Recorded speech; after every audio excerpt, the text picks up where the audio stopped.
I've enjoyed personally being able to dive deeply into the Ten Commandments. You know, a lot of times you think of that, it's pretty simple and it's just straightforward. And what we found throughout the series is that it's not just teaching moral rules, but it's teaching these incredible truths, these foundational principles that should help us literally understand not only our lives, but even our culture. And so this morning we've come to the 10th of the commandments, and we're going to be looking at it this week and next week. And it's given to us in Exodus chapter 20, verse 17. And it's, again, very direct. Many of you may be familiar with it, but it is Exodus 20:17, simply, you shall not covet your neighbor's house.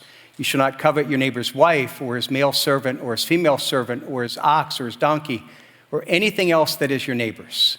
And so this command against coveting, and we look forward to being able to dive into what God is teaching this morning. But let me begin with a word of prayer. Father, I thank you for the privilege that we have to be able to dive into your word. Thank you for the things that are here that you continue to teach and challenge me on. Father, I pray now that your spirit would speak. Father, it's such a relevant passage and principle to our culture and our time. Father, I pray that you would speak through me and in spite of me. Father, help us to hear what your heart is. And that somehow through an imperfect man that you would speak the perfect truth of your heart, of your word. And Father, help us to each have hearts that are open to hear and to receive and to respond to what you would call us to this morning. I pray this now in Jesus' name. Amen. The commandment is very direct. You shall not covet, right? We get that. But what does it mean? I mean, if we look at the commandments right before it, they're pretty direct. You know, don't murder. We know what that means. Don't steal. Don't commit adultery. Don't honor your parents.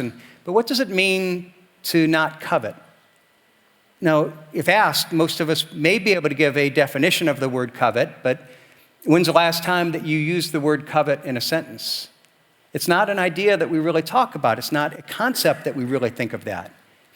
In fact, if we look at it at first glance, it seems to be different than all the other commandments, because all the other commandments really are talking about an action, something we're to do or something we're not to do. You know, you shall not murder, don't do this. But coveting isn't an action. It's a thought or a feeling. And so is it just about God telling us not to think certain things? And if it's only a thought, how important is it? And if it's just a thought or a feeling, how do we know if we are actually doing it or not, if we're breaking the commandment? Now, I think somebody would give even a simple definition of what coveting is, and probably the simplest definition I would hear is, well, you shouldn't desire something that other people have. But even if we take that definition, well, how clear is it that we understand that that's a sin? I don't know how many of you spent some time in the mall, maybe this past week, Friday, Saturday, and well, isn't just going through the mall, going and looking at things you don't have and thinking about the things that you want that you don't have? So is that coveting? Is it wrong to do that or to look through a catalog? See, even when we look at this, I think it's easy to downplay the significance of this. And because it doesn't seem to be at the same level of foundational truth of murder or adultery or these other things. But I'll let you know, I'm just going to mention this briefly. What we're going to see is the more that I really dive into this passage, this commandment, the more I realize it isn't by any means the least of the commandments. In reality, it's the commandment that sums them all up. It's, in a sense, the capstone commandment. Now, that's what we're going to really get into next week. We're going to really dive into how this is kind of the summation of all the 10 commandments and how it fits in with all the others. But even before we get there, we've got to start by saying, what is coveting, and is it always wrong? Is it always bad to, desire something you don't have? Even as a parent, I thought about this. When my kids were younger, they would at times say, well, I really want this. And at times we would say, okay, you want that? Well, what we're going to do is we're going to help you get some jobs and do extra work and save your money and try to get them to save up to buy the thing that they want. So great, you saved the money, you showed responsibility. Now, is that teaching coveting? Because I'm teaching them how to get what they want and they don't have? What is coveting? There's a problem even just defining the idea. Because we can talk about it and we kind of know it's wrong, but we're not even really sure. And even as we think about it, you realize that it's really not something that culturally we would generally see as sinful. In fact, if you look at our culture, we oftentimes promote coveting. We celebrate it. If you want to see that, Hey, turn on the TV. You have all kinds of ads. Turn on the radio, all kinds of ads. Go to social media, bombarded with ads. You get catalogs this time of year mailed to you, and they're all saying, here's stuff that you don't have that you should want. And not only that, but when we look at what most advertising says now, most advertising isn't saying, here's something that you need, and our product will help meet that need. No, most advertising is coming and going for your heart and saying, here's something that you don't know about, and you should need it. You should want it. If you buy our product, it's not going to meet a need. It's going to make you happy. It's going to make you more content. It's going to make your life better. Even to see an illustration of this, those who have been around a while know that periodically I'll talk about VeggieTales. VeggieTales, ultimate kids programs, great teaching truth in a fun way. And one of the VeggieTales' first shows dealing with Christmas was this show called The Toy That Saved Christmas. And in that, you had the bad guy, Mr. Nezzer, was trying to sell his new toy, Buzzsaw Louie. What better to give a kid than a toy with a buzzsaw on it? And he created this ad to sell Buzzsaw Louie. Now, in this ad, it is all exaggeration, but it's all exaggeration of a truth to make a point. So let me show you this clip from the classic Christmas film, The Toy That Saved Christmas. What is it? It's got a button. Push it, push it.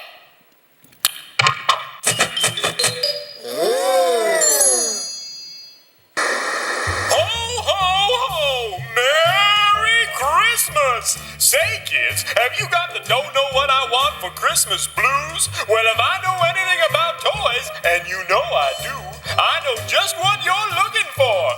You want a toy that's fun. You want a toy that's cute. But most of all, you want a toy with a fully functional buzzsaw built into its right arm. That's right, you want Buzzsaw Louie. Cool, huh? But wait, there's more. Buzzsaw Louie also knows the true meaning of Christmas. All you have to do is press his nose. Christmas is when you get stuff. You need more toys. Just as soon as your parents phone in and order Buzzsaw Louie, one of our trained patrons will deliver him right to your door. Delivery not available to Pugsleyville due to the collapse of the Pugsleyville Bridge. So take it from me, Mr. Santa Claus, and my little elf helper. Look at me. I'm an elf. You just won't be happy until your parents get you a Buzzsaw Louie, the only toy with a working buzzsaw and the true meaning of Christmas. Billy has more toys than you.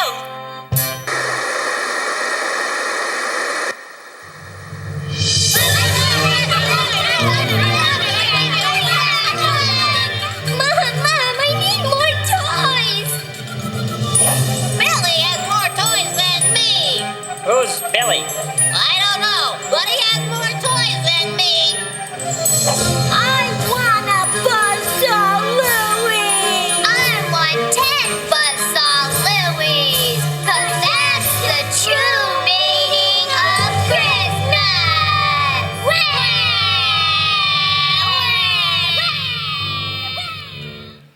And I love that video. Even this idea that it's something you didn't know exists, you see the ad and say, I need it.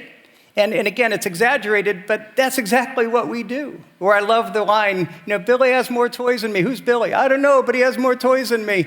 And you look at that and you laugh, but that's not that far from the truth for us as adults. Because oftentimes we look at somebody and we're happy until we see somebody that has more than us, and suddenly we're not happy anymore. And the spirit of advertising is something that celebrates that fosters that. And so even if as an example of how bad that's become, think of how even our understanding of Thanksgiving weekend has changed over the last couple decades. Thanksgiving is this wonderful holiday that our country has celebrated for 170 years as a way of saying, let's set aside this day to remember how God has blessed us, to be grateful, to be thankful. But yet over the last several decades, the weekend is let's get past the Thanksgiving day and eating a lot and get to the real part of the weekend, which is all about Black Friday. And we're going to go through that, and we're going to go out shopping, and we're going to put the whole weekend around trying to not be thankful, but get more. How can we get as much stuff as possible? And it's not only about the advertising and getting more stuff, material things. We can be covetous in that we have a covetous spirit towards non-material things as well. So we can covet other people's appearance or their popularity or their work success or their relationships. And just as advertising is all about trying to get more stuff, the material things, I think it's social media that is at the same time celebrates and promotes covetousness towards the non-material. Some of you might remember back a couple months ago, there was all this news about this person that came out, leaked all these documents. She used to work for Facebook and Instagram. And she had all these documents showing that Facebook and Instagram know how harmful it is to people. See, what happened is that you had these platforms that started out as a way to share moments in your life. But it now has become all about comparison. Why? Because if I put something on one of these platforms, I want it to be my best moment. I want it to be the Photoshop picture that makes me look good to other people.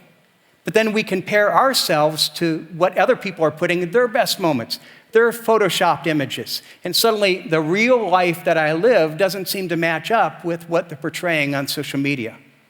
And it's all fostering a spirit of comparison and then of discontentment and coveting because we don't like our lives.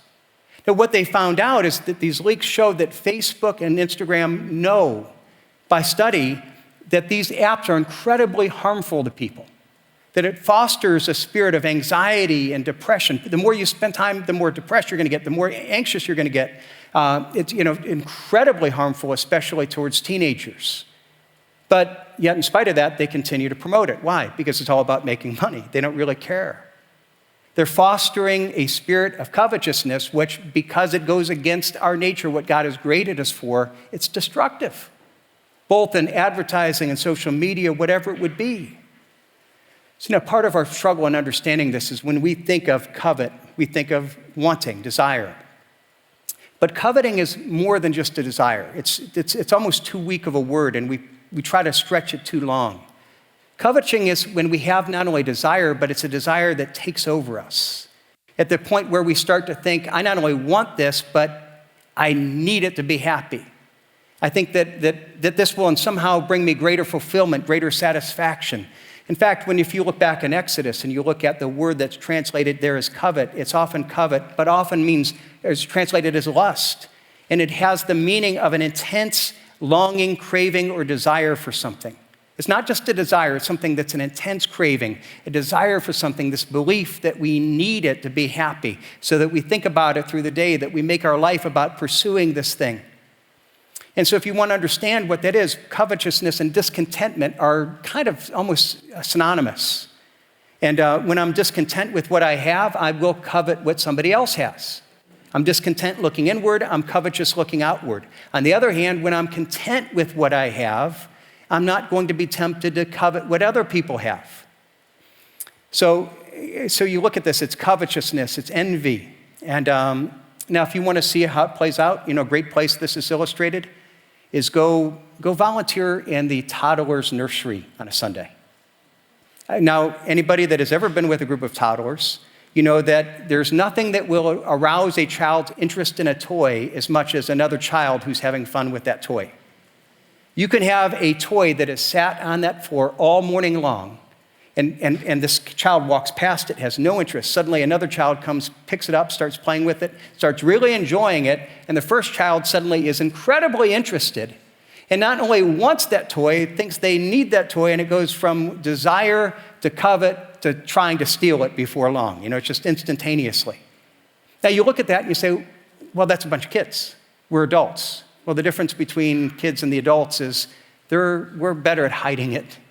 That's the same thing that happens with us. That's why Instagram, all these things, that's why advertisement. We look at things and maybe something that we didn't know exists, but suddenly we see it, we see someone else enjoying it, we see it celebrated in an advertisement as being wonderful, and next thing you know, we go from seeing it to wanting it to thinking we need it to somehow manipulating things to get it. And it's not just about material things. It can be that we look at a coworker and they get their promotion, or a roommate, that falls into a relationship and you're still single, or a friend that goes on the vacation that we could only dream about. Next thing you know, we're comparing ourselves to others and we're coveting what they have. And it leads to all kinds of problems, especially in relationships, so that when we think about all these fights and quarrels, a lot of times it's tracked back to the spirit of discontent and covetousness. James talks about this, James chapter 4. Look at what he says. James chapter 4, starting in verse 1. What causes quarrels and what causes fights amongst you? Is it not this, that your passions are at war within you? You desire and do not have, so you murder. You covet and cannot obtain, so you fight and quarrel. We want something, we can't have it. We see something else that somebody else has. And so suddenly it leads to all kinds of problems. It leads to all other sins. We're going to see more next week. Now, I may read Exodus and say, but, don't covet your neighbor's ox or your donkey, and I don't have a problem with that. Now, generally people today, we're not that interested in ox and donkeys and things like that. But we still covet, again, bigger houses, faster cars, better entertainment. We covet the success that somebody else has. We can covet even their appearance and things like that. All kinds of things. As you try to understand this, it's this longing, but let me even give it another practical definition, one that maybe we can relate to as an illustration. Another way to look at coveting is it's a hunger. It's a hunger that longs to be satisfied. See, when you think about that, discontentment is a hunger. It's hunger for an appetite. It's got an appetite that longs to be satisfied. And while we think of hunger for food, it's a need. I need food to be, to live, ultimately. The hunger that I feel through covetousness is not necessarily about my life. It's about my desire. But if we think of it as an appetite, think about what that means. Think about a physical appetite. When you think about your physical appetite, is it ever fully and finally satisfied? You can eat a big meal, you could be totally stuffed, and you're satisfied for what? A handful of hours? Handful of hours later, next morning for sure, you're up, you're back through the refrigerator, you're trying to eat again. And what we need to realize is that our desire for things or desire for popularity or desire for position, anything that we would covet is in the same way an appetite that works the same way. It will never be fully and finally satisfied. How many times have we said something like, if I just had this, then I'll be happy. Well, when you got it, were you happy? Or we've heard other people and we've seen them chase after something. It was so important to them. If I get this, then I'll be happy. And yet, when we get it, it's only a matter of weeks before we're thinking about something else. So we live in a very unique place, in a time and blessing of the United States of America of having tremendous wealth and prosperity. But in the midst of that wealth and prosperity, we also live in a culture that, again, through advertising, this time of year especially, we're surrounded by messages talking about what we don't have, inviting covetousness. Whether it's advertisements or whether it's social media or whether it's just friendships and hearing about what they have, and suddenly we realize we're behind the times, we're out of style, we don't have, and it feeds this appetite. Again, when you think about this, just as we understood, it's not physical appetite when you feed it, it's only going to satisfy it for a short time. It's not going to make it go away. In fact, it actually is the opposite. Because what happens? If you eat a super big meal, what happens is your stomach swells. If you really eat, overstuff, the end result is the next day you're going to be more hungry. Because in a sense, you swelled your stomach more and you're going to have more desire for more stuff. It doesn't satisfy. And the problem is that we all, because of our sin, have a natural desire for more than what we have. That's why we have this commandment. If we were naturally kind of wired to be satisfied with what we had, God wouldn't need to give us this commandment. But it applies to us all because we all naturally struggle with this. So to try to understand this, okay, let's think about it. We're called not to covet. And if the opposite of coveting is what? Well, coveting and discontentment are on one side. On the other side, the opposite is that we become content. And not only not desiring what we want to have, what other people have, but when we become really content, we even become generous and we become sharing. So to try to, again, understand this, let me try to kind of put the whole problem is almost an equation of trying to understand these two sides of how contentment and discontentment, coveting and contentment work together. Now, I'm a visual person, so I'm going to try to put this as a picture, and hopefully this helps you even as it makes sense to me. So here's, in a sense, the equation, is that we have two things. We have what we want, our desires, And that's matched up with what we have. Better, what we think we have, what we feel we have. It's not necessarily what we have, it's how we feel about our possessions. Now here's the thing, is it just simply makes sense. If what we want is at the same level or higher than what we think we have, we're going to be content. If what we have is lower than what we want, then we're going to be discontent. We're going to sit there and say, I need this. It's not only that it's something that I want, but I feel like I need more to be happy. Whereas again, if I think that I have more than what I want, I'm going to be content with what I have. Now, think about this. The content person, they feel like they have more than what they want. You want to know a great illustration of a content person this time of year? Content person's really hard to shop for at Christmas. Maybe you know somebody that you sit there and, what would you like? And it's not necessarily that they have a lot. What would you like for Christmas? And they come back and they say, I don't really know. You know why? Well, I haven't been thinking about it. And you know why the content person's hard to shop for? Because they don't think about what they don't have. They think about what they have. And now there may be they may not have a lot. There may be a lot of things that if you find for them, they really would appreciate, but they don't think about it because they're dwelling on the things that they have. They're more aware of what they have than what they don't have. On the other hand, you have some people that they can tell you, right, I've got a list, I've got kids, they would mail me a list of here's it all, color coordinated and alphabetically, it's like, okay, they've got the whole advertisement discontent down. See, when you look at that, what is discontent? When I'm discontent, I'm much more aware of what I want than what I have.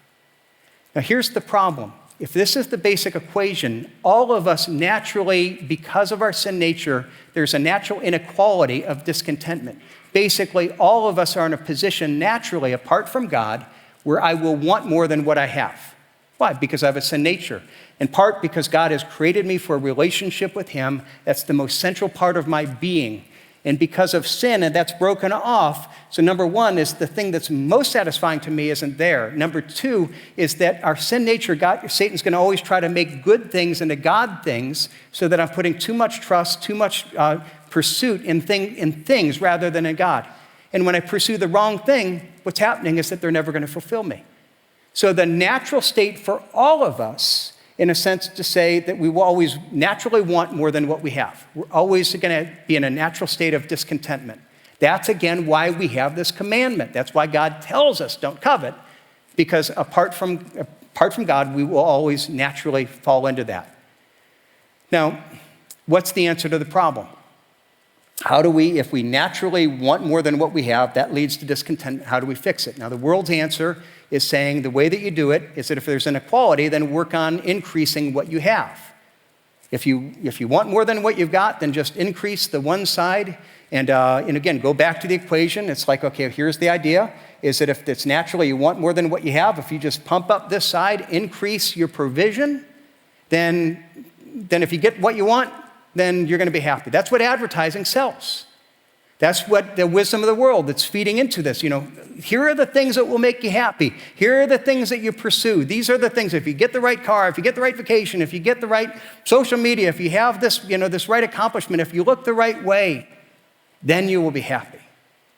Now, there's a problem with the wisdom of the world, and that is it never works. It sounds good, except it never works. Again, have you ever pursued something and you thought, if I get this, I'm going to be happy? Did it work? Did it fulfill you in the long run? No. Have you ever known anyone who is totally driven by something, some goal, they're totally committed to it, and they finally get it, and then they're satisfied? No, it never works. Why? Because when you look at it, the problem with the world's answer is as what we have increases, at the same time, our desires increase proportionately. It's not like, okay, well, I've got what I want, and my desires stayed the same. And what happens is that I eat more, and next thing you know, I'm desiring more. It will always increase in proportion to our provision. And we know this by experience. We know that. Again, in our life, many of us can go back and remember back when we're younger, and it's like, man, if I get this, I'll be happy. And next thing you know, suddenly we get that, and our desires are only bigger. It's only expanded. What is the next goal? This is something the Bible teaches. Look what it says in Ecclesiastes chapter 5. He who loves money will never not be satisfied with money, nor he who loves wealth with his income. This is also vanity. If that's what we're looking is for things, we're never going to be satisfied. Why? Because it says in the next verse, when goods increase, they increase who eat them, and what advantage has their owner but to see them with his eyes? And basically it's saying, here's the problem. As you get more, your hunger grows. You're never going to be satisfied because as the provision grows, the desires are going to grow at the same time. You're going to have the big meal, your stomach's going to swell, and you're going to still walk out here and you're going to be satisfied. In fact, notice that he uses language of physical hunger. As goods increase, they increase who eat them. It's eating, it's hunger, it's this physical thing. It affirms this whole idea that coveting will never be fully satisfied, that hunger can never be satisfied fully and finally. It's only for a short time and our hunger returns. We know this, again, you want it illustrated? Okay, Thanksgiving dinner this week, right? How many of us were talking about, okay, man, I love stuffing, or I love, people are debating what is their favorite side dish and they're looking forward to Thanksgiving meal, and we're longing for that. And then we go out and we have this incredible Thanksgiving meal. And I want to ask how many of you were like unbuckling a belt buckle to kind of loosen the pants so that to make it a little more comfortable. We not only were satiated, we were overstuffed. We were filled. Now, that was wonderful, right? How many have not eaten since Thursday? I thought you ate, you were fulfilled. That's what you wanted. You ate. Shouldn't that satisfy you? No, in reality, what's happened is we've not only eaten, but our stomachs swelled up, so now we're tending to eat more, and we've got to worry about, okay, maybe I need to go on a diet because it's actually creating a problem of even greater hunger. Now, if we go back to this whole picture, what's the problem? The problem is the world's answers is every time that what we have increases, our desires increase at the same point. And so if having more is never going to be a path of finding contentment, then where do we go? I mean, if it would be the path, wouldn't you expect America to be the most content people in the country, in the world? I mean, we are the most prosperous country in the history of the world. But yet, as our prosperity has increased, there have been numerous studies that show that as our prosperity has increased as a country, we have become less and less content. We are more and more covetous than ever before. We're dissatisfied.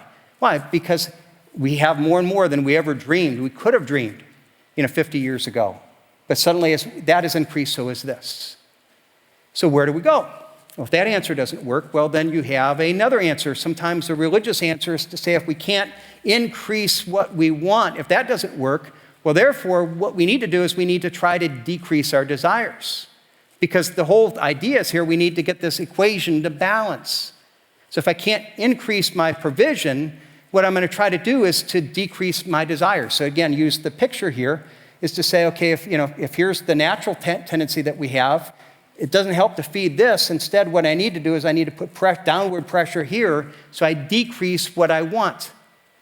Now, that sounds good, but the problem is, how do you do it? Do you know of a way of saying, okay, I'm just going to think about, I'm hungry, but I'm going to think about not being hungry, and that's going to work? Does it work in a physical diet? Does it work in anything? I mean, when we do this, I say it's a religious answer because religion is always about rules. It's about self-discipline. It's about trying harder. Just do it. And that's what it is. It's like, okay, just don't think about what you want. Just, try to change your desires. But I'm not changing who I am. I'm not changing my desires. I'm just trying to deny them. I'm trying to not think about them. But sooner or later, the real me slips out because my heart still has the same desires as before. So in the long run, it doesn't work.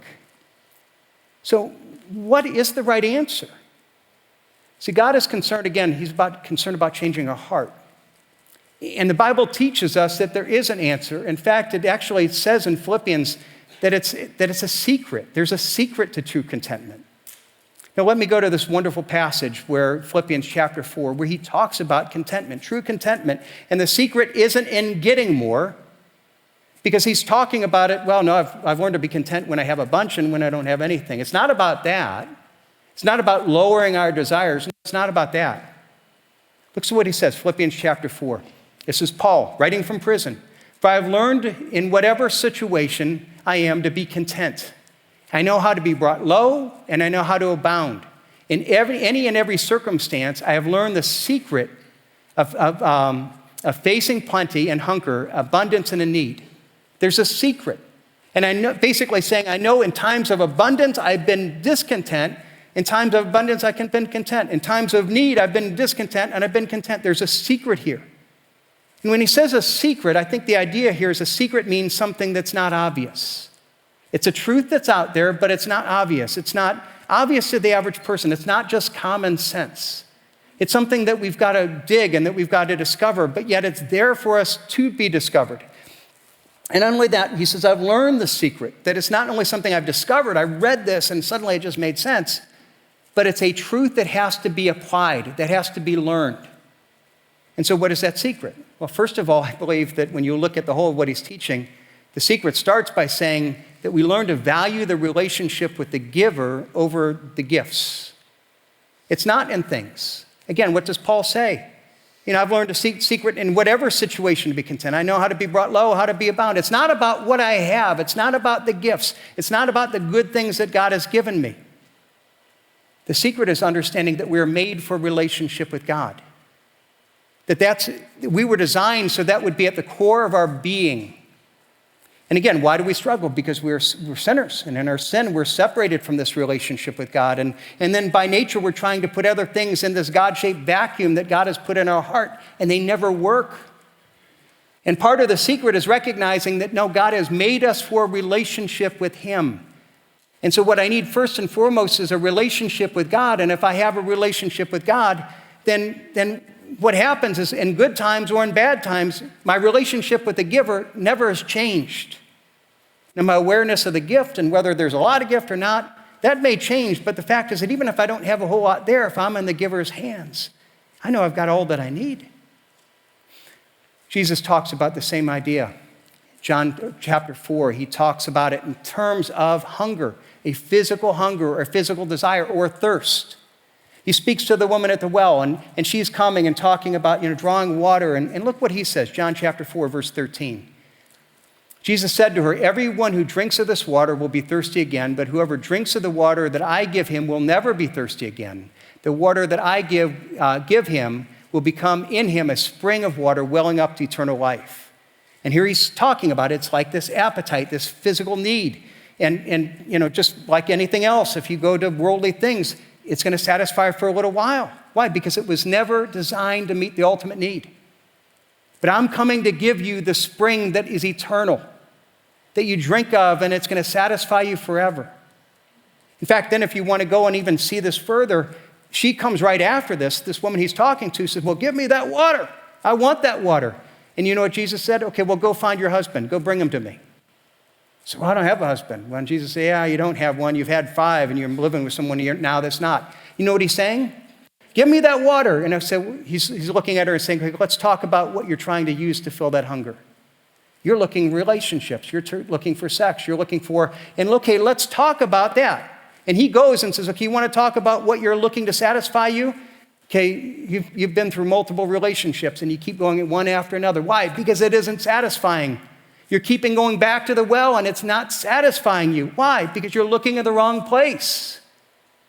No, I'm the spring that will always satisfy. And what happens is that if we understand that, when we understand that, we then put all the gifts. God wants us to enjoy gifts, but we put the gifts in the proper perspective. You see, if I'm not trusting them to be God things, then I'm able to enjoy them as good things. And when I enjoy them as good things, I'm able to enjoy them properly.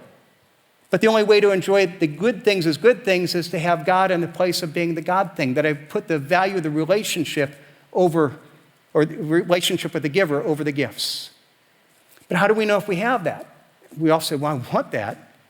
One of the ways, let's go back to what Paul said in Philippians. Circumstances reveal to the degree that this is really true.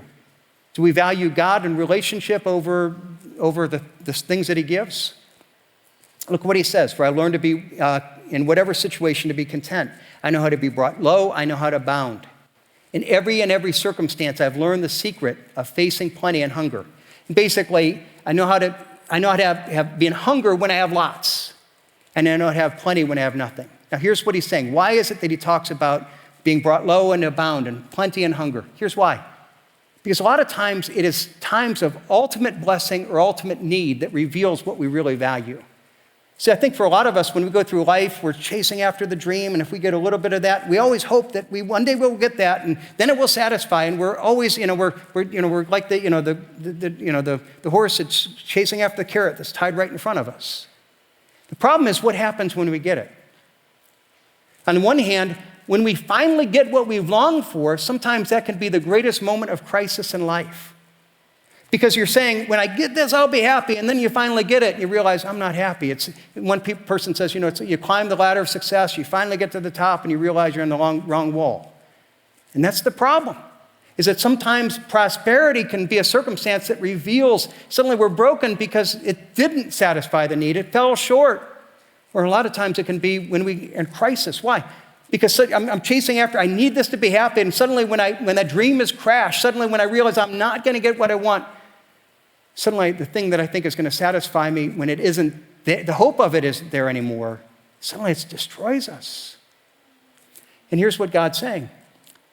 Again, if you want to understand that contentment is found in relationship with the giver. And if I have the giver, even when I perceive that these gifts may be taken away, I still have the giver. And when I'm given plenty, I still have the giver. And the fact is that will satisfy me. But if you're here and you're in a moment of crisis, and whether it's a crisis when it seems like everything is being taken away and you don't know how you're going to survive and how you're going to make it through, or even if you're in a moment of crisis of something may be great and suddenly you're struggling, my marriage isn't working, my family isn't working, this isn't working. Maybe God's trying to get your attention and saying you're chasing after the wrong things. And if you chase after the wrong things, it will never satisfy. You're trying to drink water that is always going to leave you thirsty again. Start with a relationship with God. And not only that, but then we come back and you say, that's where it starts. But it's also going deeper within that and recognizing that God wants us to nurture a heart of thanksgiving.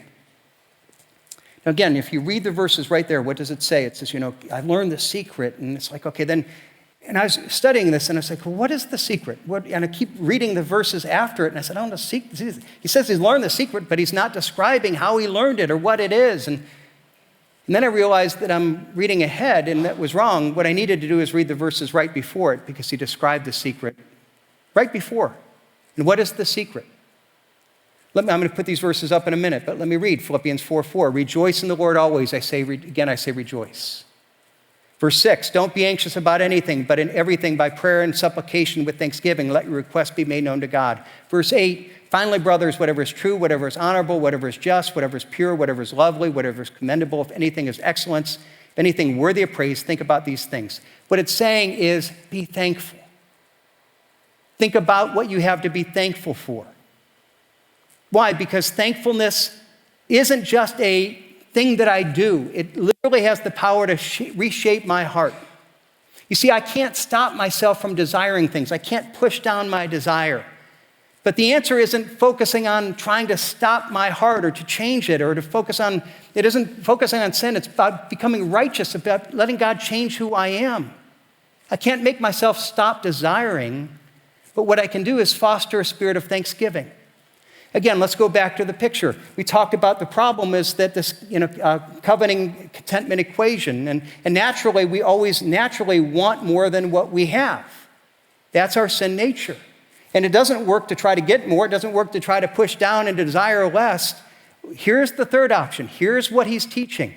Is that if we have a spirit of thanksgiving, the spirit of thanksgiving is almost something like pouring water on rice, where it just expands. Because the issue is not what we have. The issue is our awareness and perception of what we have. See, I can have a whole bunch and think that I don't have anything. And when I have a spirit of thanksgiving, what I realize is suddenly I realize that I have way more than I ever dreamed. And so that I'm not having more and I'm not desiring less, but I'm thankful for what I have. And suddenly I'm overwhelmed with, God, here's your provision. I thank you for that. And so suddenly I have more. It expands that, and I'm willing to give. I have a spirit of generosity instead of coveting.